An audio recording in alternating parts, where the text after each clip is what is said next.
Frustrated na si DeAndre Ayton sa kanyang papel sa Los Angeles Lakers mga idol sa kanilang pagkatalo versus Orlando Magic.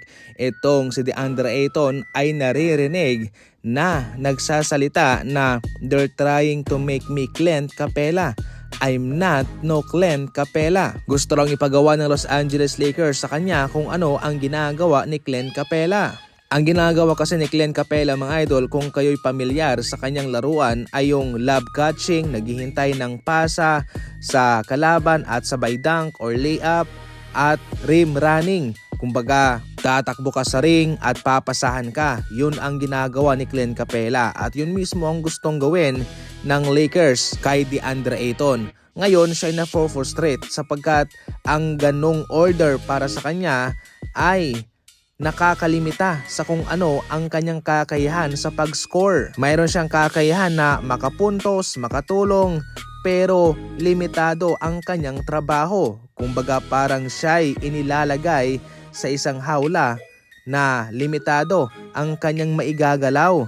Kaya siya'y na-frustrate mga idol. Sa ngayon nga ho mga idol ay nais pa nga ni DeAndre Ayton na mabigyan pa siya ng mas mahabang minuto para siya'y makakamada ng mas maraming rebounds at makatulong pa ng mas maraming puntos para sa kanila. Sa ngayon kasi ay pati yung kanyang minuto ay limitado lamang. Dirk Nowitzki mayroong naalala sa ginawa nitong si Kevin Durant na pumasok sa arena habang mayroong daladalang pinggan mga idol. Yung kay Dirk Nowitzki kasi ay ganyan din ang kanyang ginagawa. Pero yung sa kanya ay galing mismo sa kanyang bahay. Lutong bahay ng kanyang asawa. Sa kanyang late career ay naging mapili na sa pagkain itong si Dirk Nowitzki.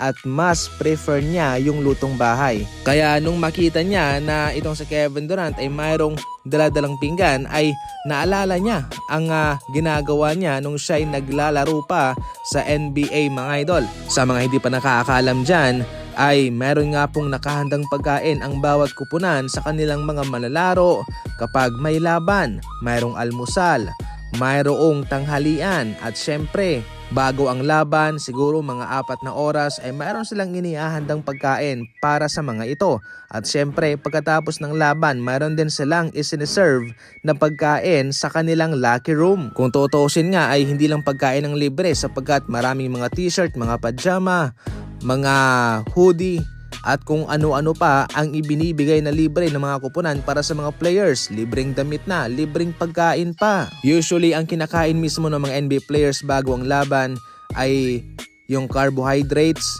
at saka yung protein, karne, para malakas at hindi masyadong madaling mapagod. Marami kang enerhiya. Para sa mga NBA updates mga idol, tumutok lang palagi. And as always, thank you for watching. Alam ko na mahilig ka sa basketball, kaya bagay na bagay to sa'yo. Hindi mo kailangan ng malaking area sa ring na to. Nasa bahay lang, sa loob o sa labas, sa garahe ay pwede ka nang maglaro. Hindi lang to pang bata mga idol pang bagito, pang tito o pang matanda. Pwede rin to, libangan lang. Bakal to, matibay to mga idol at madaling ikabit. Kaya ano pang hinihintay mo? I-click mo lang yung link na nasa comment section at mag-check out ka na sa Yellow Basket.